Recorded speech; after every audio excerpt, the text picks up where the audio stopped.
ध्रुव ने जवाब दिया, पिताजी वरदान मुझे कुछ नहीं चाहिए। अरे मेरी एक ही इच्छा थी कि तुम्हारे दर्शन हो जाते, वो इच्छा मेरी तृप्त हो चुकी, अब मुझे किसी और चीज की आवश्यकता नहीं है। भगवान ने जवाब दिया, ध्रुव तुम नहीं मांग रहे हो, लेकिन जा अब अपनी इच्छा अनुसार तुम्हें वरदान देते हैं कि जिस राज्य की तुम निकाली गई तो 1000 वर्ष नहीं, 2000 वर्ष नहीं, बल्कि 36,000 वर्ष तक तुम राज्य करोगे, और जब तक सूर्य और चंद्रमा रहेगा तब तक तुम्हारा नाम रहेगा। ये मेरा वरदान है। एरा बता हाथी पर बिठाला और कहा कि ध्रुव के घर तक छोड़ के आओ। और ध्रुव ने ठीक कहा था, ध्रुव ने कहा था पिताजी हमें कोई वरदान नहीं चाहिए।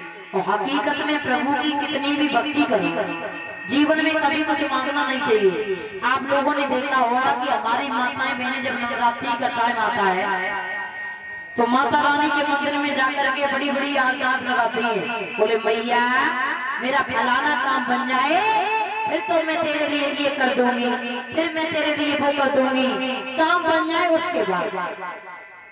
तो याद रखना भैया, अरे मैया क्या नहीं जानती है तेरे घर में रोटी बनी या नहीं, अरे हमारे ठाकुर क्या नहीं जानते हैं तू बन रहा या नहीं, वो तो सब कुछ जानने वाले।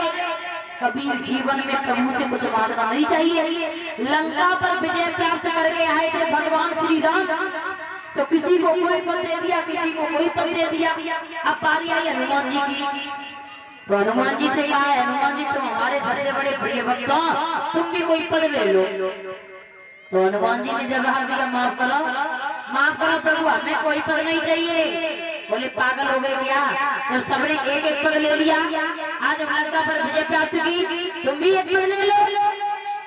तो हनुमान जी ने जवाब दिया, प्रभु माफी चाहेंगे आपसे, हमें कोई पद नहीं चाहिए। सीता जी आगे बढ़ी, जवाब दिया, हनुमान जी अब तो तुम बेमतलब की बातें कर रहे हो, जब सबने एक एक पद ले लिया ऐसा तो नहीं तुम डबल पद लेना चाहते हो। तो आगे बढ़े हनुमान जी, जवाब दिया, मैया अगर प्रभु अपने डबल पद देना चाहते हैं तो डबल पद दे दे। सीता जी समझ ही नहीं पाई। प्रभु आगे बढ़े, जवाब दिया, सीता हनुमान जी क्या मांगे, बोले क्या मांग रहे हैं, तुम्हारे डबल पद मांग रहे हैं, डबल पद दे दो। बोले तुम अभी भी समझ नहीं पाई।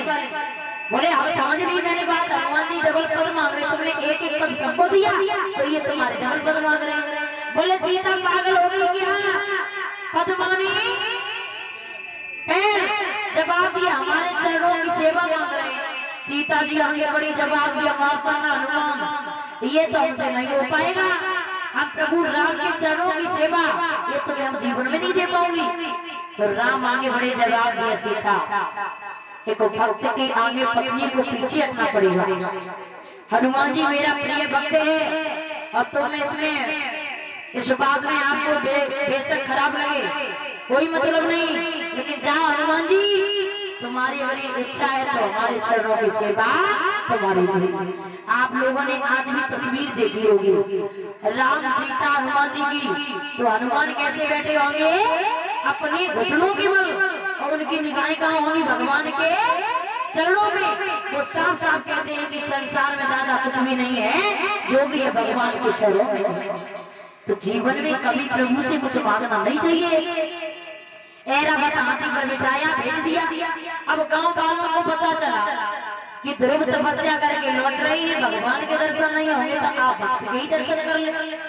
तो बड़े बड़े बुजुर्ग भी वहां से बाहर खड़े हुए, और जैसे ही ध्रुव ने निगाह घुमाई अपने बुजुर्गों को आता हुआ देखा, जवाब दो भैया, इस ऐरावत हाथी को रोक दे, अरे हमें नीचे उतार दे, हमारे बुजुर्ग पैदल चल रहे हो, मैं हाथी पर बैठा हूँ, कोई खास उम्र नहीं है, 5 वर्ष की अवस्था है बेटा की, देखिए संस्कार। कहा कि मुझे नीचे उतार दो, हम अपने बुजुर्गों के साथ में चलेंगे। क्या संस्कार दिए मैया सुनीति ने, तो आज की स्थिति देखिए, बड़े बूढ़े से कोई रामद्वार करवेगी तो बहुत बड़ी बात है, नौजवान पीढ़ी रामद्वार करवेगी तो वो छोड़ो, अगर कोई बड़ो बूढ़ो इनसे रामद्वार करू ले तो जो ऐसे मन में विचार करते, अच्छा जी हमसे राम राम का इसका मतलब हमको जो लगन लगे आज तो जी हमें सलाम कर रहे हैं, क्योंकि दिन प्रतिदिन बदलाव होता जा रहा है। पहले हम जब किसी के पैर छुए करते थे तो अपना मस्तक उसके पैरों में रख देते थे, तब माने जाते थे। वो भी सिस्टम खत्म हो गया। लेकिन ऐसा नहीं है, सिस्टम अपनी यूपी में ही खत्म हुआ है, एमपी में अभी भी मौजूद है। अभी हम एमपी से पता करके आई तो क्या उनके हम महाराज आचार विचारों का वर्णन करें, वो हमारे शब्दों में तो नहीं, वो हमारे वाणी में माधुर नहीं है। जो आज हम यूपी में देखते हैं तो यूपी से महाराज एमपी लाख गुनी बढ़िया है। पहले हम जब किसी के पैर छूते तो मस्तक सर की अपना मस्तक पैरों में रख देते थे। यूपी में खत्म हो गया, एमपी में चल रहा अभी, लेकिन वो भी खत्म हो गया। उसके बाद यूपी वालों ने सोचा बोले कोई बात नहीं, दोनों हाथ, अरे मस्तक कौन लगाएगा, पैरों की धूल हो सही से लग जाएगा, हटाओ पीछे। दोनों हाथ पैरों से लगाए और मस्तक से लगा लिया। बोले भैया बात तो भई, पहले मस्तक लगा दे, हाथों से धूल मस्तक तक जाते, ये सिस्टम खत्म करो। फिर क्या चला कि दोनों हाथ थरियों से लगाए और कहाँ लगा लिए, छाती से। अब इसका संकेत समझे, ये एक ही संकेत देते हैं कि अगर हमारी छाती में दम होवेगी तो तेरी एक दिन परियां तो तड़वाई देंगे। अब ये भी बात छोड़ो, यहाँ ये देहात फिर भी बढ़िया है, सिटियों में जाकर के देखो एक दूसरे के पेटी छू लेते हैं। बड़ा बदलाव हो तो चुका है दिन प्रतिदिन। पहले हम जब किसी के नाम बच्चों के रखते थे तो ऐसा नाम रखते थे ताकि भगवान का नाम भी मुख से निकल जाए, हरि शंकर, राम शंकर, दया शंकर, राम किशन, ऐसे नाम रखा करते थे। तो अब देखा पिंटू, सिंटू, सृष्टि, दृष्टि, ये नाम है।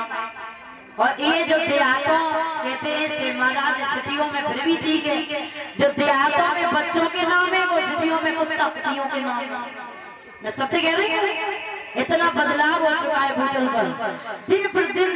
अरे क्या उठा के देखो, फैशन के दौर में देख लो। एक भैया मैनपुरी से एक बार कथा कहते हुए निकले, तो एक भैया जी निकले, क्या देखा कि दोनों साइड से, इधर से भी बाल साफ, इधर से भी, इधर से यहाँ बाल। हमने लल्ला से कही लल्ला जे बता जे कौन सी कटेंगे, तो अपनी भाषा में उन्होंने कुछ कह दिया, हम नहीं समझ पाए।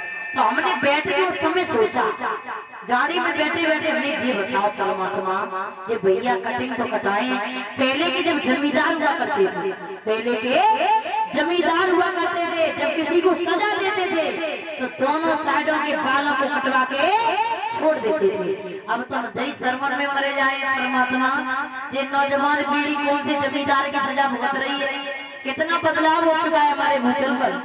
हमारे परम पूजनीय स्वर्गीय ब्रजेश कुमार शास्त्री जी गुरुदेव बताया करते थे क्या बदलाव है इस भूतल पर।